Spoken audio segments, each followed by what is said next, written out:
কলকাতা আদালতে এবার কি জাস্টিস সিনহা পার্ট 2 দেখা যাবে? জাস্টিস গাঙ্গুলিকে আটকাতে গিয়ে আলটিমেটলি আরও বড় নিজেদের সর্বনাশ ডেকে আনলেন সেই সর্বোচ্চ স্তরের দুর্বৃত্তরা, সর্বোচ্চ স্তরের প্রভাবশালীরা। জাস্টিস গাঙ্গুলি কলকাতা হাইকোর্টে যে বিস্ফোরণ ঘটিয়েছিলেন, তারপর এটা নিশ্চিত ছিল যে তার হাত পা বাঁধার একটা আপ্রাণ চেষ্টা করা হবে। সেই চেষ্টাটা শুরুও হয়েছিল একদম সুপ্রিম কোর্ট থেকে, কিন্তু সেইটা করতে গিয়ে কিছু খুঁড়তে নতুন করে একটা বড় বিপদ ডেকে নিয়ে চলে এলো। এমনটাই আজকে কলকাতা আদালতের ঘটনা। কি ঘটনা ঘটেছে, জাস্টিস গাঙ্গুলির কীভাবে হাত পা বাঁধা হয়েছে, আর তার বদলে কত বড় বিপদ এসছে, সমস্তটা ব্যাখ্যা করে আপনাদের শোনাবো। শেষ অবধি শুনুন এই প্রতিবেদন। নমস্কার, প্রিয়বন্ধু মিডিয়ায় আপনাদের স্বাগত এবং আপনারা দেখছেন প্রিয়বন্ধু বাংলা, সত্যের সন্ধানে সর্বদা আমি শুদ্ধশীল। বন্ধুরা, আপনারা সকলেই জানেন যে জাস্টিস গঙ্গোপাধ্যায় কলকাতা হাইকোর্টের চত্বরে তার ভরা এজলাসে যে বিস্ফোরণ ঘটিয়েছিলেন, তার ভূমিকম্পের জের শুধুমাত্র পশ্চিমবঙ্গের গণ্ডি নয়, সারা ভারতবর্ষে ছড়িয়ে পড়েছে। জাস্টিস গাঙ্গুলি কতখানি সৎ আর কিভাবে তিনি বিচার করছেন, সেই চর্চা ভারতবর্ষের অন্যান্য রাজ্যেও হচ্ছে। আপনারা যারা হিন্দি ইউটিউব চ্যানেল ফলো করেন, সেখানে দেখবেন জাস্টিস গাঙ্গুলিকে নিয়ে রীতিমতো চর্চা হচ্ছে। শুধুমাত্র জাস্টিস গাঙ্গুলি নয়, সৌমেন সেনকে নিয়েও আলোচনা হচ্ছে। অর্থাৎ ভালো মন্দ সব দিকেই কিন্তু সারা ভারতবর্ষের নজর আছে। তো এই পরিপ্রেক্ষিতে মনে করা হচ্ছিল যে জাস্টিস গাঙ্গুলিকে বোধহয় এবার বড় বাঁশ দেওয়া হবে। অনেকেই মনে করছিলেন যে জাস্টিস গাঙ্গুলির তার সার্ভিস জীবনের আর 7-8টি মাস বাকি আছে, সেটা আর শেষ করতে পারবেন না। তার যেটা বিচারপতির জীবন রয়েছে সেটা অচিরেই শেষ হয়ে যাবে। কিন্তু জাস্টিস গাঙ্গুলি যে নিজের জায়গায় ঠিক ছিলেন, সেই জায়গাটা প্রমাণিত হয়ে গেছে। এখনও অবধি তাকে সেইভাবে কিছু শাস্তি দেওয়া যায়নি। হ্যাঁ, তবে তার হাত পা বাঁধার চেষ্টা করা হচ্ছে, এবং সেই হাত পা বাঁধার চেষ্টা হিসেবে আজকে যেটা হয়েছে, বিচারপতি গঙ্গোপাধ্যায়ের বেঞ্চ থেকে এবার প্রাথমিক মামলাও সরল। কার হাতে দিলেন? প্রধান বিচারপতি। আপনারা জানেন যে সমস্ত শিক্ষা সংক্রান্ত মামলা বিচারপতি গঙ্গোপাধ্যায়ের হাতে দিয়েছিল কলকাতা হাইকোর্ট। এবং এই যে রোস্টারটা, মানে হাইকোর্টের আপনি যে কোনো বিচারপতির কাছে গিয়ে যে কোনো বিষয়ে বিচার চাইতে পারেন না। হাইকোর্ট যারা করেন বা যারা আইনজীবী, তারা খুব ভালো জানবেন এই ব্যাপারটা। যারা সাধারণ মানুষ, তাদের জন্য ছোট্ট করে একটু 10 সেকেন্ড বলে নিই যে হাইকোর্টে যিনি প্রধান বিচারপতি আছেন, তিনি প্রত্যেকটা সাবজেক্ট ম্যাটার বিভিন্ন বিচারপতির মধ্যে ভাগ করে দেন, এবং তার ফলে সেই সংক্রান্ত যেসব মামলা হবে তার কোর্টে গিয়ে শুনতে হয়। সেরকমই জাস্টিস গঙ্গোপাধ্যায়ের ভাগ্যে পড়েছিল শিক্ষা সংক্রান্ত সমস্ত মামলা, এবং সেই মামলায় তিনি যে ঝড়টা তুলে দিয়েছিলেন, সেই ঝড়টা তোলার ফলে এই রাজ্যের বহু সর্বোচ্চ স্তরের দুর্বৃত্তের কপালের ঘামটা জমতে শুরু করে দিয়েছিল, রাতের ঘুমটা উড়ে গিয়েছিল। ফলে ওই অনুপ্রাণিত সাংবাদিককে দিয়ে তাকে একটি ইন্টারভিউ করানো হয়, এবং সেইটা দেখিয়ে তাকে তার হাত থেকে বেশ কিছু মামলা নিয়ে নেওয়া হয়। তিনি এর আগে এসএসসি সংক্রান্ত সমস্ত মামলা তাকে আর শুনতে দেওয়া যাবে না, সেগুলো তার হাত থেকে সরিয়ে নেওয়া হয়েছিল। শুধুমাত্র প্রাথমিক তিনি শুনবেন, এমনটাই মনে করা হয়েছিল। তো সেই জায়গা থেকে অনেকেই ভেবেছিলেন যে জাস্টিস গঙ্গোপাধ্যায় বোধহয় এবার হতোদ্যম হয়ে পড়বেন। কিন্তু যিনি কাজের মানুষ, যিনি সৎ মানুষ, যিনি অন্যায়ের বিরুদ্ধে লড়তে চান, তাকে যেখানেই দিন তিনি সেইখানেই সেই কাজটা করে দেখাবেন। ওই ঢেকেই স্বর্গে গেলে ধান ভাঙে কনসেপ্ট আর কি। তো জাস্টিস গঙ্গোপাধ্যায় কিন্তু সেই প্রাথমিকের দুর্নীতি নিয়েও ঝড় তুলে দিয়েছিলেন, এবং তার ফলে যে অস্বস্তিটা বাড়ছিল, সেইটা নিয়ে ওই সৌমেন সেনের ডিভিশন বেঞ্চে গিয়ে সেটাকে আটকানোর চেষ্টা করা হয়েছিল। এবং তার ফলে তিনি যা বলেছিলেন, যা করেছিলেন, সেটা তো সকলেই আপনারা জানেন, সেটা নিয়ে নতুন করে চর্চা করছি না। ফলে আজকে কলকাতা হাইকোর্টের প্রধান বিচারপতি টি.এস. শিবজ্ঞানম, তিনি যেটা করেছেন, রোস্টার চেঞ্জ করেছেন। হাইকোর্ট চত্বরে অনেকে বলছেন এটা স্বাভাবিক ঘটনা, হাইকোর্টে এরকম মাঝে মাঝেই হয়, বিচারপতিদের রোস্টার চেঞ্জ হয়। মানে যে সাবজেক্ট ম্যাটার তিনি শুনছিলেন, তিনি সেটা শুনবেন না, অন্য কোনো সাবজেক্ট ম্যাটার তিনি শুনবেন। এবং তার ফলে প্রাথমিক সংক্রান্ত সমস্ত মামলা এবার থেকে তার হাত থেকে চলে গেল। কার হাতে গেল সেটাই ইন্টারেস্টিং। ওই যে বললাম না, জাস্টিস সিনহা পার্ট 2 আসছে। এবার থেকে প্রাথমিক সংক্রান্ত সমস্ত মামলা শুনবেন জাস্টিস রাজাশেখর মান্থা। রাজাশেখর মান্থার বিষয়ে যাওয়ার আগে আরেকটা ছোট্ট কনফিউশন আপনাদের দূর করে দিই। যারা ভাবছেন যে প্রাথমিক থেকে সমস্ত মামলা সরে গেল, তার মানে জাস্টিস গঙ্গোপাধ্যায় যে মামলাগুলো প্রায় কনক্লুশনের জায়গায় চলে এসেছিলেন এবং দোষীদের ধরা পড়া যেখানে সময়ের অপেক্ষা, সেই মামলাগুলো আবার নতুন করে হিয়ারিং হবে, আবার সেই তারিখ পে তারিখ না। যেসব মামলাগুলো কার্যত কনক্লুশনের কাছে চলে এসেছে, অর্থাৎ গ্রেপ্তারি শুধুমাত্র সময়ের অপেক্ষা, সেই কনক্লুসিভ মামলাগুলো কিন্তু জাস্টিস গঙ্গোপাধ্যায়ের বেঞ্চেই থাকছে। অর্থাৎ প্রাথমিক সংক্রান্ত সমস্ত মামলা, নতুন মামলা যেগুলো হবে, সেই মামলা যাবে রাজাশেখর মান্থার, অনারেবল জাস্টিস রাজাশেখর মান্থার বেঞ্চে। কিন্তু যে মামলাগুলো অলরেডি জাস্টিস গঙ্গোপাধ্যায় শুনছিলেন এবং অনেক ডেপথে ঢুকে গেছেন, অনেক কারিকুরি ধরে নিয়েছেন এবং ঘাট ধরে জেলে পাঠাবার যে সময় এসে গেছে, সেই মামলা কিন্তু তিনি কন্টিনিউ করবেন।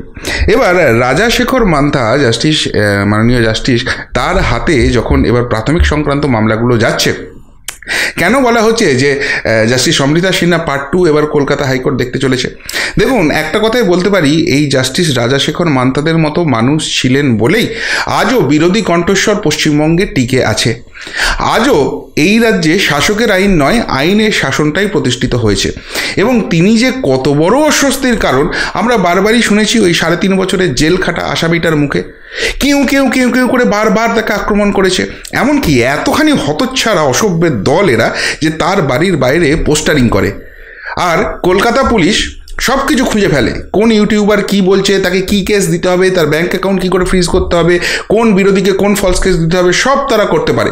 শুধু একটা জিনিসই বার করতে পারে না, জাস্টিস রাজাশেখর মান্থার বাড়ির বাইরে অসভ্যের মতো এরকমকে পোস্টার লাগালো। এবং এরা কতখানি কাপুরুষ, হীন মনোবল ভাবুন, রাতের অন্ধকারে চুপি চুপি লাগালো। আরে লাগানোর ক্ষমতার যে পোস্টার, তো বুক ফুলিয়ে লাগাও না যে প্রতিবাদ করছি রাজাশেখর মান্থা। এই রাজাশেখর মান্থার বিরুদ্ধে ওই 3.5 বছরের জেল খাটা আসামিটা একটা কাগজের ডকুমেন্ট তুলে ধরিয়ে দেখিয়েছিল না, যে তিনি নাকি বাড়ি ভাড়া সংক্রান্ত কোনো এক ভদ্রমহিলাকে তিনি চাপ সৃষ্টি করছেন, তিনি সেখানে টাকা পয়সা দেন না, সেখানে এক্সটর্শনের চেষ্টা করছেন, এসব অসভ্যতা করার চেষ্টা করেছিল না? আসলে রাজাশেখর মান্থা এদের জন্য কতখানি ব্যথা। কিছুতেই রাজাশেখর মান্থার মতো মানুষকে কেনা যাবে না, বশ করা যাবে না, ভয় দেখানো যাবে না। তিনি তার শিরদাঁড়াটা, মেরুদণ্ডটা রিজু রাখতে পারেন, সোজা রাখতে পারেন এবং যেটা ন্যায়, যেটা সঠিক, সেই রায়টা তিনি দেওয়ার হিম্মত দেখাতে পারেন। আর এটাই তো এদের বড্ড বেশি শিরোপীড়ার কারণ। সেই জন্যই রাজনৈতিক প্রতিহিংসা করে এরা চিৎকার করে, কিন্তু আদালতের সামনে গিয়ে একটি প্রমাণও দিতে পারে না। তো এবার সেই রাজাশেখর মান্থা, যিনি অলরেডি মাথা ব্যথা হয়ে বসে আছেন ওই 3.5 বছর জেল খাটা আসামিদের লোকগুলোর জন্য, তিনি এবার প্রাথমিক সংক্রান্ত সমস্ত মামলা শুনবেন। অর্থাৎ এসএসসি সংক্রান্ত যে মামলাগুলো আছে সেগুলো জাস্টিস অমৃতা সিনহা শুনছেন, প্রাইমারি সংক্রান্ত নতুন মামলা রাজাশেখর মান্থা শুনবেন, এবং প্রাইমারিতে যেগুলো শাস্তি দেওয়ার মতো জায়গায় এসে গেছে, গ্রেপ্তারির মতো জায়গায় এসে গেছে, সেগুলো জাস্টিস গঙ্গোপাধ্যায়ই কন্টিনিউ করবেন। আর এই জায়গা থেকেই কিন্তু এবার ত্রহস্পর্শ লাগতে চলেছে সেই ফেরেববাজগুলোর, যে ফেরেববাজগুলো বারবার আইনটাকে ব্যবহার করে, আইনের ফাঁক ফোকরগুলোকে ব্যবহার করে লক্ষ লক্ষ টাকা দামের আইনজীবী লাগিয়ে সেই টাকাটাও দিচ্ছে আমাকে আপনাকে লুট করে, লুটের পয়সা থেকে তারা বাঁচার চেষ্টা করছিল। এতটাই সোজা হবে বাঁচা? তবে জাস্টিস গঙ্গোপাধ্যায়ের যে কিছু একটা হবে সেটা আজকেই বোঝা যাচ্ছিল। কেননা আজকে যখন প্রধান বিচারপতির এজলাস শেষ হয়ে যায়, সেই সময়ে তখন লাইভ স্ট্রিমিং বন্ধ হয়ে গেছে, তিনি হঠাৎ করে আক্ষেপ করে বলে ওঠেন এই ব্যাপারে যে যেটা হয়েছে সেটা অনভিপ্রেত, এটা না হলেই ভালো হতো। অবশ্য প্রধান বিচারপতির জায়গা থেকে তিনি সঠিক কথাই বলেছেন। হয়তো জাস্টিস গঙ্গোপাধ্যায় আরেকটু সংযম দেখাতে পারতেন, কিন্তু যেটা মনে করা হচ্ছে যে তিনি যেরকম সৎ মানুষ, তিনি যেরকম নির্ভীক মানুষ, তিনি সঠিক ফোরামে বলেছিলেন। ভাবুন তো, যেটা তিনি অভিযোগ করেছেন তার যদি সত্যতা থাকে, এবং সত্যতা আছে বলেই মনে করা হচ্ছে, যে 2 মাস আগে এই হাইকোর্টেরই একজন বিচারপতিকে ডেকে আর একজন ডিভিশন বেঞ্চের বিচারপতি পলিটিক্যাল লিডারের মতো এরকম হুমকি দিচ্ছেন, এরকম অন্যায় কাজ করতে বলছেন, সেটা লিখিত অভিযোগ প্রধান বিচারপতির কাছে জমা পড়েছে এবং সেটা সুপ্রিম কোর্টে গেছে, এবং সুপ্রিম কোর্ট 2 মাস ধরে চুপচাপ বসে আছে। ভাবুন তো, একজন জাস্টিস, তার 2 বছর ধরে ট্রান্সফারের রিপোর্ট হয়ে গেছে, আর তিনি কোনো অজ্ঞাত জাদু বলে কারোর অনুপ্রেরণায় এখানে পড়ে আছেন।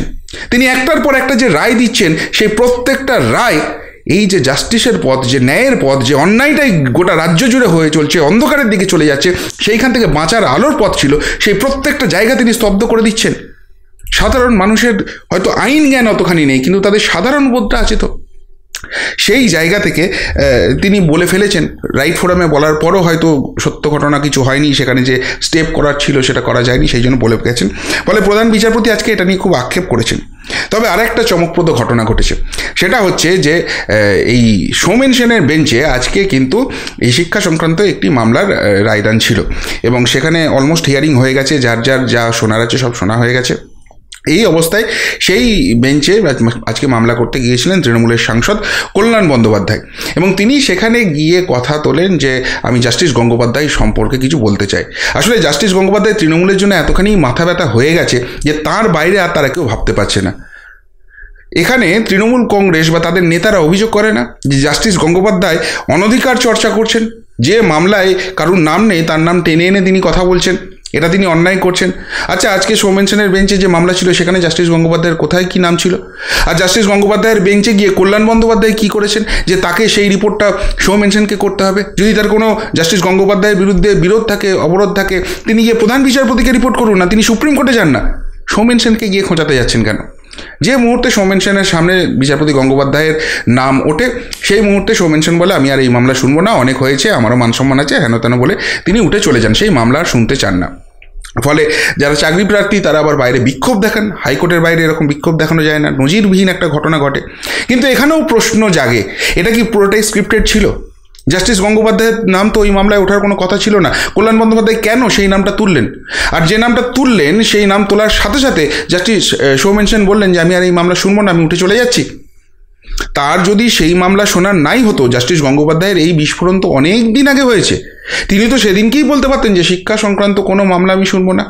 আজকে তিনি যে কথাগুলো বলছেন, যেটা অনেকটা নাটকের মতো লাগছে অনেস্টলি স্পিকিং, যে অনেক হয়েছে, আমার মান সম্মান আছে, আমার কারোর প্রতি দুর্বলতা নেই, কোনো বিশেষ মামলার প্রতি কোনো ব্যাপার নেই, আমার কাজ শুধু রায়দান করা, আমি জাস্টিস গঙ্গোপাধ্যায়কে সম্মান করি, অনেক কথা বলেছেন, অনেক সিম্প্যাথি করবার চেষ্টা করেছেন। সেটা করা ছাড়া তার কোনো উপায় নেই। যে ঘটনা ঘটেছে এরপর বাড়িতে আয়নার সামনে দাঁড়াতে তার লজ্জা করবে যদি থাকে। তো সেই কথাটা তো তিনি জাস্টিস গঙ্গোপাধ্যায়ের বিস্ফোরণের পরের দিনই বলে দিতে পারতেন, বা সেদিনকেই বলে দিতে পারতেন। তিনি ঢং করে মামলাটা লিস্টিং করেছিলেন কেন? তিনি তো প্রধান বিচারপতিকে আগেই আবেদন করতে পারতেন। তিনি যদি এতই সৎ মানুষ হবে, 2 বছর ধরে ট্রান্সফার হওয়ার পরেও কাকে ধরে তিনি এখানে বসে আছেন সেই কথাটা বলে দিন না। তিনি তো প্রধান বিচারপতির কাছে গিয়ে বলতে পারতেন যে আমার নামে এরকম অভিযোগ এসছে, তাতে প্রচণ্ড আমি আহত হয়েছি, এরকম সত্যি কথা নয়, আমার যাই হয়ে যাক আপনারা সিদ্ধান্ত নিন, কিন্তু আমি এই সংক্রান্ত আর কোনো মামলা শুনবো না। তিনি আঁকড়ে ধরে পড়েছিলেন কেন, লিস্টিং করেছিলেন কেন মামলাটা আজকে? নাকি এটাও আবার ওই ডিলে করতে হবে, এই রায়দানটা হয়ে গেলে কিছু ছেলেপিলেকে চাকরি দিতে হবে, আর চাকরি দিলেই রাজকোষ থেকে মোটা টাকা বেরিয়ে যাবে, সেই মোটা টাকা বেরিয়ে যাওয়ার বদলে ওই 500-1000 টাকা করে দিয়ে আরও বেশি কিছু ভোট কেনা যাবে, সেই জন্য পুরোটা স্ক্রিপ্টেড হলো।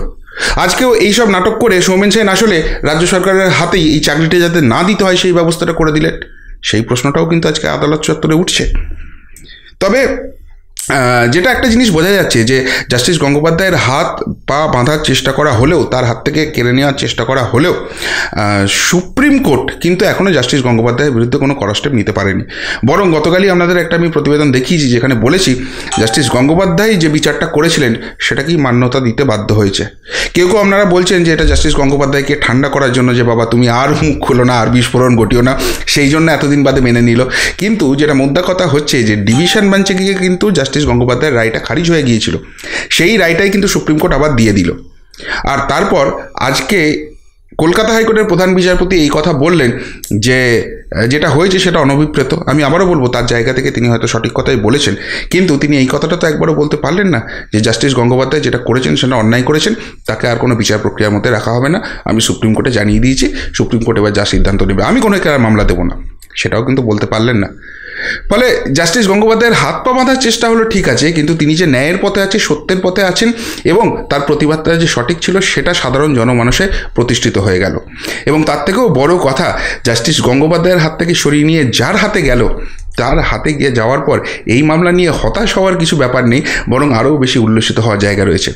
আসলে জাস্টিস গঙ্গোপাধ্যায় এরকম বিস্ফোরণ ঘটানোর পর একটা যেটা স্পেকুলেশন হচ্ছিল যে তিনি এই সংক্রান্ত যদি কোনো কড়া রায় দেন তাহলে অনেকেই আবার বলতে শুরু করবেন, বিশেষ করে এই 3.5 বছরে জেল খাটার আসামিগুলোর মতো মাল যেগুলো রয়েছে, যে তিনি ব্যক্তিগত হিংসা চরিতার্থ করছেন। যে কোনো বিষয়েই তো এরা বিজেপির প্রতিহিংসা, রাজনৈতিক প্রতিহিংসা এইসব খুঁজে বেড়ায় না। জাস্টিস গঙ্গোপাধ্যায়ের ক্ষেত্রেও কিন্তু তিনি একই কথা বলতেন। তো তার ফলে এখন যখন জাস্টিস রাজাশেখর মান্তার এজলাসে চলে গেল, সেই সংক্রান্ত করার রায় হলে আর কিন্তু সেই সব বলার কোনো জায়গা থাকবে না যে জাস্টিস গঙ্গোপাধ্যায়ও এগুলো এরকম দিচ্ছিলেন। এবার জাস্টিস রাজাশেখর মান্তাও তিনি বিচার করে দেখেছেন এটার এই রায় হওয়া উচিত, সেটাই দিয়েছেন। অবশ্য দুজনের ছলের অভাব হয় না, তারা আবার নতুন কি পয়েন্ট তুলে আসবে তারাই জানে। তবে আরেকটা কথা, জাস্টিস গঙ্গোপাধ্যায়ের হাত থেকে শিক্ষা সংক্রান্ত, প্রাইমারি সংক্রান্ত সমস্ত মামলা নিয়ে তাকে আপাতত শ্রম ও শিল্প আইন সংক্রান্ত যেসব মামলা আছে সেইগুলো দেওয়া হয়েছে। এবার প্রবলেম হচ্ছে, ওই বললাম না, ঢেঁকি স্বর্গে গেলেও ধান বানে। এবার কি শ্রম আর শিল্প দপ্তরের যেসব ঘুঘুর বাসাগুলো আছে সেইগুলো জাস্টিস গঙ্গোপাধ্যায়ের হাত ধরে ভাঙবে?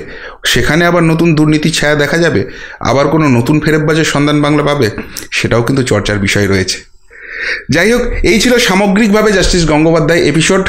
তো কি বলবেন এই প্রধান বিচারপতির সিদ্ধান্ত নিয়ে, জাস্টিস গাঙ্গুলির হাত থেকে এই মামলা চলে যাওয়া নিয়ে এবং জাস্টিস রাজাশেখর মান্তার হাতে সেই মামলা যাওয়া নিয়ে?